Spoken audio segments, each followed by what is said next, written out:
పుష్కరాలు వచ్చిన టైంలో దాదాపు వినాయకుడి గుడి దగ్గర నుంచి మొత్తం రోడ్డు మీద ఉన్న టెంపుల్స్ అన్ని కొట్టుకుంటూ రాంబరప్పాడు రింగ్ దాకా మొత్తం గుళ్ళన్నీ కూలగొట్టేశారు. ఎవరో కాదు, చంద్రబాబు నాయుడు గారు. కట్ చేస్తే విజయవాడలో దక్షిణాముఖ ఆంజనేయ స్వామి, సీతమ్మ వారి పాదాలు, రాహు కేతు, ఒడ్డుబొమ్మ, గోశాల కృష్ణుడి దేవాలయాలకు ఎల్లుండి శంకుస్థాపన చేయనున్నారు సీఎం జగన్.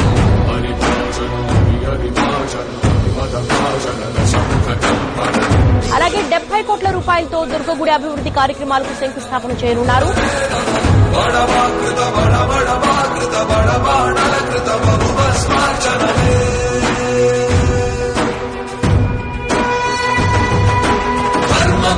నిర్వహణ కోరిన గర్భకూడ దుర్జయ సమమౌనని చాటిన నాటి పురాణ ప్రబోధం అనుచరకులుగా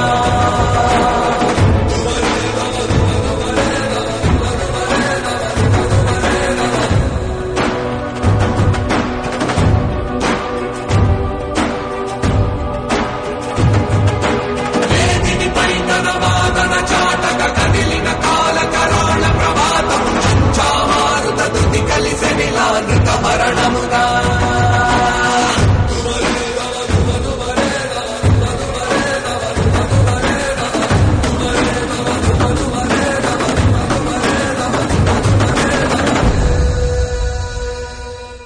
నరసరావుపేట గోపూజ మహోత్సవ కార్యక్రమంలో ఒక దృశ్యం అందరినీ ఆకట్టుకుంది. స్టాల్స్ ని సందర్శిస్తూ ముందుకు వెళ్తున్న సీఎం వైఎస్ జగన్మోహన్ రెడ్డి గంగిరెద్దు వద్ద ఆగారు. అప్పుడు సీఎంను ఆశీర్వదిస్తున్నట్టు గంగిరెద్దు తలను కిందికి పైకి పదే ఊపింది. ఆ క్షణంలో ఐరన్ ఫెన్స్ కి అటువైపు ఉన్న ఎద్దు తల ఫెన్స్ పై ఉన్న ఐరన్ రాడ్ కి ఎక్కడ తగులుతుందోనని వెంటనే ఆ రాడ్ పై సీఎం తన ఎడమ చేతిని ఉంచారు. ఆ తర్వాత అదే చేత్తో ఎద్దు తలపైన ఉంచి పక్కకు జరుపుతూ జాగ్రత్త అంటూ గంగిరెద్దుల వాడిని హెచ్చరించారు. వైఎస్ జగన్మోహన్ రెడ్డి మనసున్న మహారాజని ఈ ఘటన మరోసారి నిరూపించిందంటున్నారు అక్కడి వారు.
రాజకీయాల కోసం చివరికి దేవుణ్ణి సైతం కూడా వదిలిపెట్టడం లేదు. చంద్రబాబు నాయుడు గారి 100 రోజుల పాలన మీద దృష్టి పెట్టేసరికి ఇప్పుడు తిరుమలకు వచ్చే నెయ్యి కల్తీ జరిగిందంటూ ఇంకో డైవర్షన్.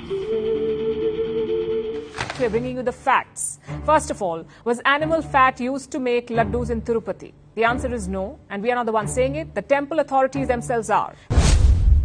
ఎందుకనంటే చంద్రబాబు నాయుడు అనే వ్యక్తి ఎంత దుర్మార్గుడు, ఎంత అన్యాయస్తుడు అని అంటే వెంకటేశ్వర స్వామి వ్యవస్థను రోడ్డు మీదకి తీసుకొచ్చే కార్యక్రమం చేస్తాం. టీటీడీలో తయారయ్యే లడ్డు అన్నది ప్రసిద్ధి కాంచిన గొప్ప పరిణామం అని చెప్పాలి. టీటీడీలో ప్రాక్టీస్ చేస్తా ఉన్న ప్రాక్టీసెస్ ఎంత గొప్పవి అని చెప్పి ఇంకా మనం పొగుడుకోవాలి. అని మనమేం చేస్తా ఉన్నాము, ఒక రోబస్ట్ ప్రక్రియ ఉంటే ప్రతి వెహికల్ ను సప్లై చేసే ప్రతి వెహికల్ వాళ్ళ సర్టిఫికెట్ తీసుకుని రావడమే కాకుండా టీటీడీ ఆ ప్రతి వెహికల్ లో నుంచి 3 శాంపుల్స్ తీసి ఆ శాంపుల్స్ పాస్ అవుతేనే నీకు లోపలికి పోయేదానికి పర్మిషన్ ఇస్తూ టీటీడీలో లడ్డు తయారు చేయడానికి ఉపయోగపెట్టే పరిస్థితి ఉంది అని చెప్పి తెలిసినప్పుడు, ఇంత గొప్ప ప్రాక్టీస్ ఉన్నప్పుడు, ఇంత గొప్ప పరిస్థితి ఉన్నప్పుడు క్రెడిట్ తీసుకోవాల్సింది పోయి మనం ఏం చేస్తా ఉన్నాము, అబద్ధానికి రెక్కలు కడతా ఉన్నాము. తిరుపతి సమీపంలోని పేరూరు బండపై కొలువైన వకుళమాతకు పూర్వవైభవం వచ్చింది. పునరుద్ధరించిన ఆలయాన్ని సీఎం వైఎస్ జగన్మోహన్ రెడ్డి ప్రారంభించారు. అమ్మవారిని సీఎం తొలి దర్శనం చేసుకున్నారు. సంప్రదాయ పద్ధతిలో పంచకట్టుతో ఆలయానికి వచ్చిన సీఎంకు పూర్ణకుంభంతో ఆలయ అధికారులు స్వాగతం పలికారు. ఆలయ ఆవరణలో సీఎం వైఎస్ జగన్మోహన్ రెడ్డి మొక్క నాటారు. హిందూ ధర్మం, ఆలయాల పరిరక్షణపై మాట్లాడే హక్కు డిప్యూటీ సీఎం పవన్ కు లేదన్నారు మాజీ సీఎం జగన్. ప్రసిద్ధ కాశీనాయన క్షేత్రాన్ని కూరుస్తుంటే ఒక మాట కూడా పవన్ మాట్లాడలేదని జగన్ మండిపడ్డారు. ఈ మేరకు జగన్ ఎక్స్ లో పోస్ట్ చేశారు. వైఎస్ఆర్సీపీ పాలనలో రాష్ట్రంలో ఆలయాల పరిరక్షణ కొనసాగిందన్నారు. ఇప్పుడు సీఎం, డిప్యూటీ సీఎం ఆదేశాలతో ఏపీలో ఆధ్యాత్మిక శోభ దెబ్బతింటోందని జగన్ ఆగ్రహం వ్యక్తం చేశారు. మన ఫ్యామిలీస్ కి ఎంత దగ్గర సంబంధం. మీ నాన్నగారు అంటే మా నాన్నగారికి చాలా ప్రాణం. It's all of you are having so much of affection. మీరు ఫోన్ చేయడమే నాకు 1000 ఏనుగుల బలంగా ఉంది. మేరకు నేను ఒక రిక్వెస్ట్ సుబ్బారెడ్డి అన్నకి, అదేవిధంగా జగన్మోహన్ రెడ్డి అన్నకు ఒక రిక్వెస్ట్ చేస్తే, అన్న మీరు తిరుమల తిరుపతి అంటే ప్రపంచంలోనే ప్రఖ్యాతిగాంచిన దేవాలయం. ఆ దేవాలయానికి ఈ రోజు ఆంధ్రప్రదేశ్ ప్రజల ఆశీస్సులతో, దేవుడి ఆశీస్సులతో మీరు అక్కడ ముఖ్యమంత్రిగా ఉన్నారు. సుబ్బారెడ్డి అన్న చైర్మన్ గా ఉన్నారు. మరి ఈ రోజు ఇక్కడ కొన్ని పురాతన దేవాలయాలు, ఎంతో ప్రశస్తి కలిగిన దేవాలయాలు, ఎంతో ప్రభ కలిగిన దేవాలయాలు ఈరోజు కొన్ని డబ్బులు ఇచ్చి మనం బాగా చేస్తే చక్కగా అవి కూడా వెలుగుతాయి. మీ ఆశీస్సులు ఉండాలని ఒక మాట జగన్ అన్నను, సుబ్బారెడ్డి అన్నను కోరితే వెంటనే ఒక సెకండ్ కూడా ఆలోచించకుండా డబ్బులు ఇవ్వడమే కాదు, ప్రత్యేకంగా ఈ కార్యక్రమానికి విచ్చేసినందుకు గౌరవనీయులు సుబ్బారెడ్డి అన్నకు, మా ఆంధ్రప్రదేశ్ రాష్ట్ర ముఖ్యమంత్రి జగన్మోహన్ రెడ్డి అన్నకు కూడా ఈ సందర్భంగా హృదయపూర్వకంగా నేను గట్టిగా చప్పట్లతో వారికి కూడా ధన్యవాదాలు చెప్పాలని కోరుతాను.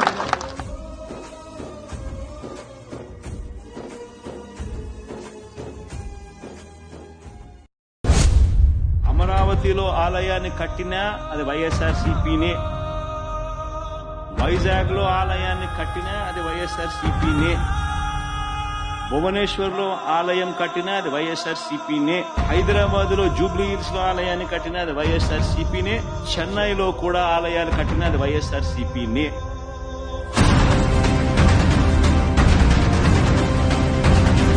చివరికి అమెరికాలో కూడా ఆలయ నిర్మాణానికి మా హయాంలోనే టీటీడీ సహకరించింది.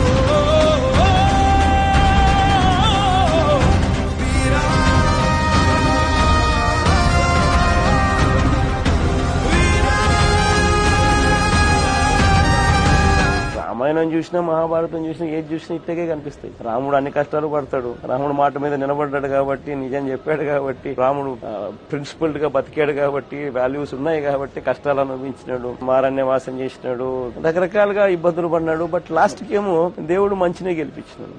మహాభారతం చూసినా కూడా అంతే. పాండవులంతా నిజాయితీ వైపు, నిజం వైపు, ధర్మం వైపు ఎక్కువ నిలబడ్డారు. అటువైపులేమో శకుని, వీళ్ళంతా కౌరవులు, వీళ్ళంతా అన్యాయం చేసేవాళ్ళు, మోసం చేసేవాళ్ళు, అన్ని జరుగుతాయి. టెంపరీగా వాళ్ళదే విజయం సాధించినట్టుగా అనిపిస్తుంది. లాస్ట్ కు వచ్చేసరికి దేవుడు మళ్ళీ మంచినే గెలిపిస్తాడు. నిజాయితీని, మంచినే, న్యాయాన్నే, ధర్మాన్నే ఎప్పటికైనా గెలుస్తాడు.